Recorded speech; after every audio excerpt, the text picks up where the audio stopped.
Bonjour à tous et bienvenue dans notre second rendez-vous Gain Talk, dans lequel nous allons parler MotoGP et plus précisément aujourd'hui de la course à Austin aux États-Unis.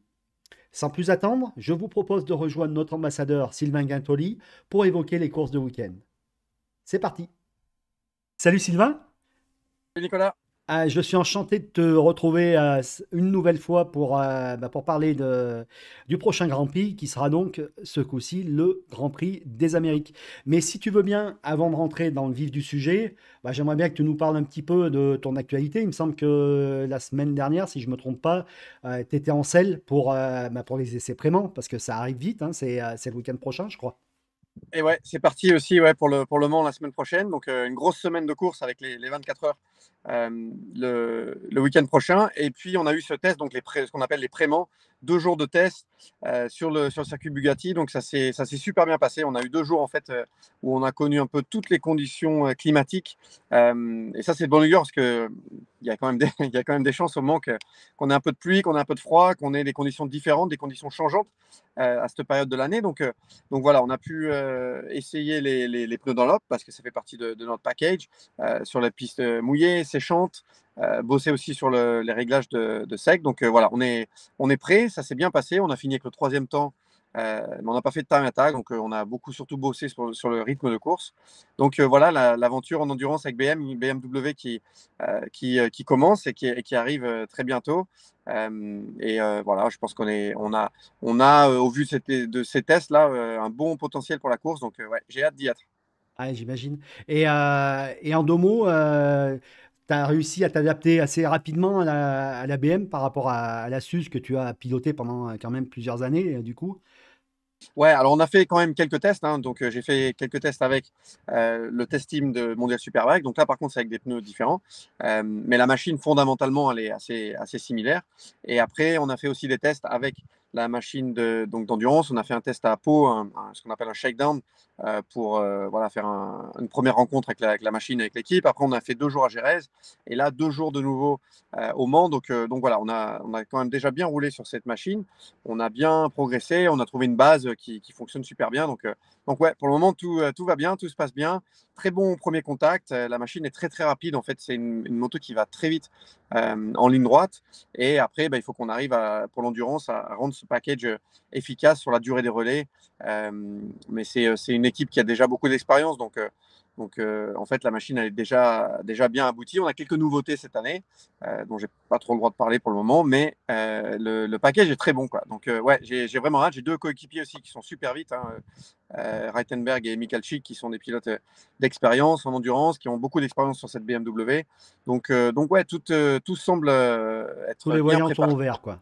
Tous les voyants Voilà, sont c'est ouverts. c'est Ouais, tout super. ouvert. Il y a plus qu'à, il y a plus qu'à y aller. Il y a plus qu'à. Bon, on a hâte de te voir à l'œuvre. Et troisième temps, c'est plutôt super intéressant, hein, d'ailleurs. Bon, si en Ouais, plus, ouais, comme c'est bien, tu le c'est bien. dis, vous n'avez pas branché le time attack, ça promet. Non, non, on n'a pas fait de pneus tendres, on a fait que des pneus de course.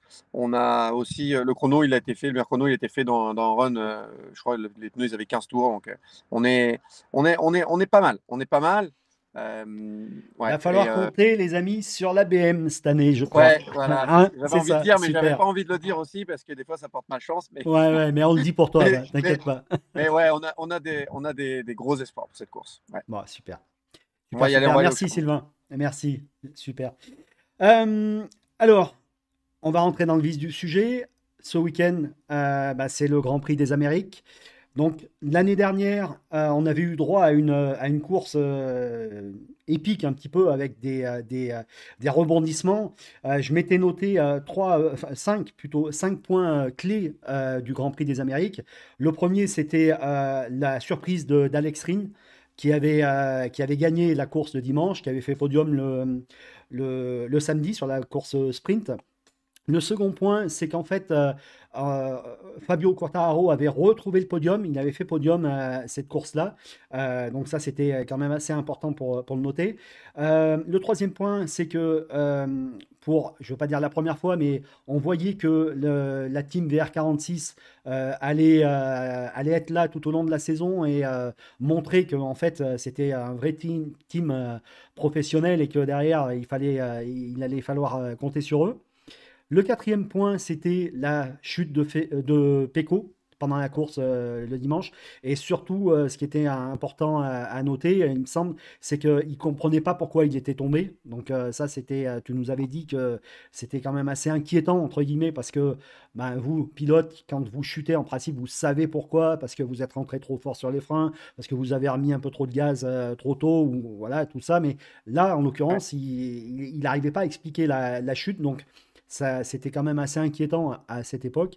Et enfin, le dernier point à noter, c'est que il y avait enfin, il y avait quand même 9 pilotes qui n'avaient pas rallié l'arrivée le dimanche, et ça, c'était quand même assez rare pour être souligné. Et je crois que, il me semble que c'était un petit peu dû à la spécificité aussi de ce circuit. Tu vas peut-être pouvoir nous en parler un petit peu plus cette année encore. Ouais.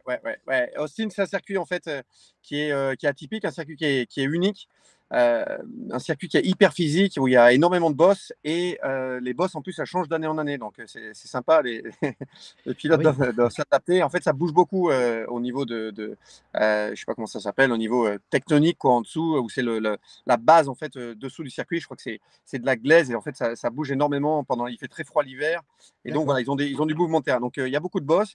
Alors là, il a été refait un petit peu dans certains virages pour justement éliminer ces bosses parce qu'il y avait des endroits où c'était vraiment un carnage. Mais c'est un circuit qui est extrêmement physique aussi. Et donc, voilà, par sa nature, en fait, c'est facile de partir à la faute. Donc, Pecco Bagnaia, voilà, qui avait chuté l'année dernière, alors qu'il a gagné le sprint et il chute alors qu'il est en tête, disons, facile pendant le GP. On a vu beaucoup d'erreurs, hein, beaucoup de pilotes qui finissent pas. Des surprises aussi, comme Alex Rins. Alors, Alex Rins, il a gagné la course sur la Honda l'année dernière. Là, c'est ce qu'on appelle vraiment un exploit de pilote, hein, parce que la Honda, déjà l'année dernière, bah, c'était pas la moto la plus compétitive. Hein, c'est une moto disons, qui était pas supposée aller gagner les courses. Et Rins, il a su faire la différence. Hein. C'est un circuit où les pilotes peuvent faire la différence comme ça, comme Marc Marquez l'a fait dans le passé, par exemple, où il a gagné, je crois, 7 Grands Prix d'affilée là-bas. Ouais, ouais. Rins, c'est un mec qui va vite à Austin. Il a gagné en Moto 2, il a gagné en Moto 3, il a gagné avec la Suzuki, il a gagné avec la Honda. Pourquoi pas gagner avec la YAM cette année.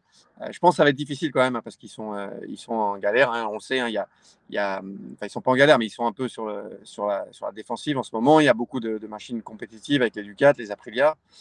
Donc ça va pas être facile, mais c'est un circuit Austin du fait de sa nature qui permet aux pilotes de faire la différence.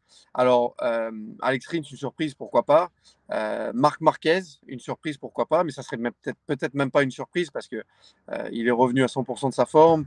Il a fait 2 bons week-ends. Bon, après, il y a eu la chute avec Pecco à Portimao, mais il a fait 2 week-ends quand même solides au Qatar et à Portimao. Donc Marquez, il va vite. C'est un circuit qui tourne à gauche aussi. Donc c'est un avantage pour Marquez qui a toujours excellé, hein, sur les circuits comme Oui, à et Valencia, puis, comme à et Sachsenring. puis c'est son jardin, là, un petit peu, hein, le circuit des Amériques, il me semble. Hein. Comme tu l'as dit, il a Ouais, gagné ouais. combien? 7 fois, 8 fois, il a Ouais, gagné, je je crois qu'il a crois, gagné quelque 7 chose fois. comme Je ça. crois que c'est 7 fois d'affilée la stat. Enfin, Ouais, c'est un ouais, massacre En gros, quand il arrivait en MotoGP, jusqu'à ce qu'il se fasse mal, qu'il se blesse, il était pratiquement imbattable. imbattable. Il y a une Ouais, fois où il est tombé à cause d'un problème de frein moteur alors qu'il était en tête aussi. C'est quand l'année où Rins gagne le GP avec la Suze. Donc voilà, Marquez, il va être un client. Des clients, il va y en avoir d'autres. Hein. Il va y avoir Bagnaia, il va avoir à cœur de se refaire après son week-end à Portimao qui n'a pas été excellent. Il était en difficulté un peu à Portimao. Alors normalement, Bagnaia, il rebondit aussi comme ça très bien après les week-ends où il est en difficulté. Et il était très vite l'année dernière là-bas. Donc lui, c'est pareil, c'est un client. Martin, qui lui est en grande forme, leader du championnat. L'année dernière, il avait galéré parce qu'il était malade tout le week-end. Il était très malade en fait, sous antibio. Il n'était pas bien du tout. Et donc, comme je l'ai dit, c'est un circuit qui est hyper physique. C'est-à-dire qu'on ne peut pas se reposer en fait sur ce circuit-là. Du premier virage au virage numéro 11, donc le moment où on repart dans la ligne droite de derrière, il n'y a que des virages, des virages, des virages, des changements de vitesse, des changements de direction à haute vitesse. Donc ça, les motos GP avec les packages aéro, avec les ailes, c'est des machines qui sont difficiles en fait à manœuvrer. Donc très physique.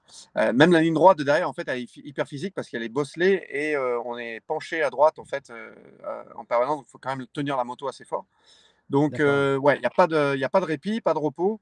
Euh, Et avec les bosses aussi, il faut vraiment tenir la moto très fort. Donc voilà, on peut avoir des surprises. On peut aussi attendre les Aprilia, hein. On a vu Vignales à Portimao qui était hyper vite. Et il était pas mal l'année dernière aussi, il fait 4. Oliveira avec l'autre Aprilia, l'Aprilia non officielle l'année dernière qui fait 5. Donc du côté d'Aprilia aussi, on a aussi des pilotes chez Trackhouse, le seul team américain, hein. Donc voilà, ils sont à la maison pour leur équipe. Les contrats qui sont en ce moment vraiment, ça se passe maintenant, hein, les renouvellements de contrats donc pour 2025-2026. Donc Ils vont avoir à cœur de se montrer, quoi. et ouais, ils vont vouloir se montrer. Les deux pilotes pour le moment sont un petit peu en difficulté, mais ils ont besoin de se montrer. C'est maintenant ou jamais. Donc, s'ils veulent garder leur place en MotoGP, il faut aller chercher du résultat et il faut surtout battre le coéquipier, quoi. Ouais, d'accord. Il y a eu une annonce aussi importante cette semaine, du coup, on n'en a pas parlé. Tu vas peut-être pouvoir nous donner, toi, ton sentiment. Bah, c'est Fabio qui a re-signé avec Yamaha, apparemment, sur les 2025-2026, hein, si je ne me trompe pas. C'est ça, ouais, 2 ans. Qu'est-ce que tu en penses personnellement, toi? C'est un choix de raison? Comment tu peux analyser ça, toi, de ton côté? Mais je pense qu'il y a plusieurs aspects, hein, sur cette décision. Donc, il y a le fait que Yamaha a mis le paquet pour pouvoir garder Fabio. Ça, c'est sûr et certain. Donc, Yamaha qui renouvelle sa confiance à Fabio. Et d'ailleurs, ça a du sens, hein. Fabio, il leur a ramené un titre. Il a toujours travaillé dans le sens de Yamaha. Il a toujours gardé cet esprit d'équipe. Il a aussi dans ses stratégies de communication, il a toujours été, disons, il y a pas de tension entre Yamaha et Fabio. Ouais. Donc ça veut dire que du côté du pilote, de Fabio, du côté de son entourage, du côté de Yamaha, il y a pas de friction et il y a une vraie volonté de continuer à travailler ensemble. Après, il y a une situation qui est quand même assez difficile en ce moment sportivement, puisqu'ils sont dans une phase difficile où la moto est pas compétitive. Donc ça, c'est à prendre en considération, bien sûr, pour les prochaines années. Ce qu'il y a à en prendre aussi en considération, c'est les opportunités qui auraient pu se présenter chez Fabio et d'ailleurs qui se sont présentées, hein, par exemple avec une opportunité peut-être pour aller chez Aprilia. Euh, Par contre, aller chez Aprilia, alors oui, sur le fond, tout de suite, ça peut être une bonne idée, puisque l'Aprilia, on la voit qui est compétitive, hein, depuis 2 ans. On voit Ouais, qu'ils ouais. ont fait des gros progrès au niveau de l'aéro, de la Ride Device. Ils sont compétitifs. Et donc, pour les prochaines 2 années, donc 2025-2026, avant le gros changement de règlement, hein, en 2027, il y a quand même, disons que ça mérite une réflexion. Après, aller sur une Aprilia, il y a aussi, c'est pas sans risque non plus, hein. On va se battre contre des machines d'usine Ducati qui sont affûtées, avec beaucoup de très bons pilotes dessus. On va se battre avec cette machine qui correspond sur le papier très bien à certains circuits et un petit peu moins sur d'autres. Donc, la décision de rester chez Yamaha, elle a aussi du sens pour Fabio parce que non seulement ils lui ont montré chez Yamaha qu'ils voulaient le garder, mais il y a aussi le fait que historiquement, Yamaha, c'est une moto qui lui correspond naturellement. C'est une moto et une équipe qui est toujours restée derrière lui. Donc, il y a une vraie relation aussi là aussi. Donc voilà, je pense que, enfin, d'un côté spectateur, moi je trouve que ça aurait été intéressant de voir ce que Fabio, par exemple, aurait pu faire sur l'Aprilia. Ouais, Parce ouais. que au niveau sportif, ça aurait été intéressant de voir Fabio sur cette machine. Mais du côté pilote et du côté, si je dois me mettre à la place de Yamaha ou à la place de Fabio, je pense que cette décision, elle a aussi beaucoup de sens pour le futur, avec ce qu'ils ont déjà fait dans le passé et ce qu'ils vont pouvoir construire donc maintenant avec ce nouveau contrat signé, quoi. D'accord, d'accord, d'accord. Merci, merci Sylvain, c'est intéressant d'avoir ton point de vue aussi là-dessus, quoi, parce que ben, voilà, tout le monde a sa petite idée, etc., etc., mais c'est vrai que voilà, toi, tu as certainement une autre vision. Ben, il faudra aussi, je pense, qu'on compte sur le petit nouveau, entre guillemets, même si de nouveau, il a que le nom, hein, mais Et on n'en a pas parlé encore de lui, mais sur Pedro Acosta, parce qu'il va avoir aussi à cœur de poursuivre ses performances de début de saison, j'imagine. et puis de continuer sur cette magnifique lancée. Tu penses que au niveau, il me semble que l'année dernière pour les KTM, donc la gaz-gaz, KTM, c'est les mêmes, hein, c'était un petit peu compliqué sur ce circuit. À ton avis, ils vont se situer comment hein, en termes de performance? Au-delà du pilotage, je dirais, mais de la moto en elle-même, quoi, en fait. Je pense que c'est difficile, très Ouais, difficile. C'est une question ouais, très j'imagine. difficile Ouais. parce que il y avait ces difficultés l'année dernière, mais la KTM elle a beaucoup changé depuis. Elle a beaucoup évolué. C'est une machine qui est maintenant nettement plus complète, qui fonctionne de partout. On l'a vu fonctionner très bien sur des circuits stop and go comme à Jerez. Euh, on la voit fonctionner très bien sur des circuits un petit peu plus compliqués comme à Portimao par exemple, des circuits avec du lancer. On l'a vu bien fonctionner aussi au Qatar, qui est un circuit complètement différent. D'ailleurs, le Qatar, dans le passé, c'était pas un circuit qui leur convenait du tout. Ouais, Donc, donc, il peut y avoir de la surprise. Et là, c'est vrai qu'ils ont maintenant des pilotes. Ils ont un Acosta, ils ont un Brad Binder, ils ont un Jack Miller qui sont vraiment sous pression. On a un Binder qui, lui, était le numéro un, en gros, hein, chez ouais. KTM, le Mhm. pilote qui performe le plus, qui se retrouve là maintenant avec un Acosta qui le bat à la dernière course. Et c'était il l'a battu en plus de manière. Bon, il n'y avait pas de, il y a pas eu de. C'était noir et blanc, quoi. Il est passé, il allait plus vite, il a pu attaquer, il était plus à l'aise, quoi. Ouais. Donc, ça, pour un pilote, disons, de pointe, un pilote qui est là depuis plusieurs années, c'est pas facile à gérer. Et donc, ils vont être surmotivés, c'est sûr. Acosta, lui, on sent qu'il mentalement, il est très très fort aussi, très en confiance. Et il va bien sûr mettre aussi Miller sous pression parce que Miller, sa place dans le team officiel, elle est au jour d'aujourd'hui, je pense, très, disons que c'est compromis l'affaire. Ouais. Donc, il y a quand même beaucoup de chances, je pense que Acosta passe dans le team officiel l'année prochaine. Donc Miller, Mhm. s'il veut garder sa place, il faut qu'il montre aussi des résultats. Donc voilà, on a ce côté en fait où il y a une vraie compétition entre les pilotes sur la KTM ou la Gaz-Gaz, hein, voilà, dans le clan KTM Gaz-Gaz. Et on a aussi une situation où la machine est vraiment complète maintenant et qui fonctionne de partout. Donc oui, historiquement, elle n'a pas très bien fonctionné à Austin. Par contre, est-ce que ça peut changer cette année? Ouais, complètement. Donc ça, c'est possible aussi qu'il fasse partie de la donne. D'accord, d'accord, d'accord. Donc, globalement, là, depuis tout à l'heure, là, je t'écoute et puis je On n'a me que dis, des ben, favoris.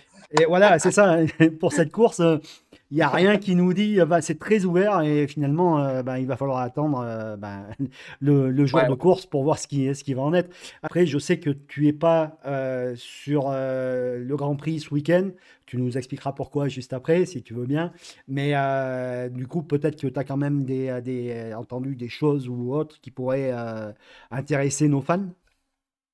Alors, ouais, enfin, en premier, donc ouais, c'est un des rares Grands Prix que je vais rater, malheureusement. Enfin, que je vais rater, je vais pas le rater parce que je vais le regarder, mais j'y suis pas sur place.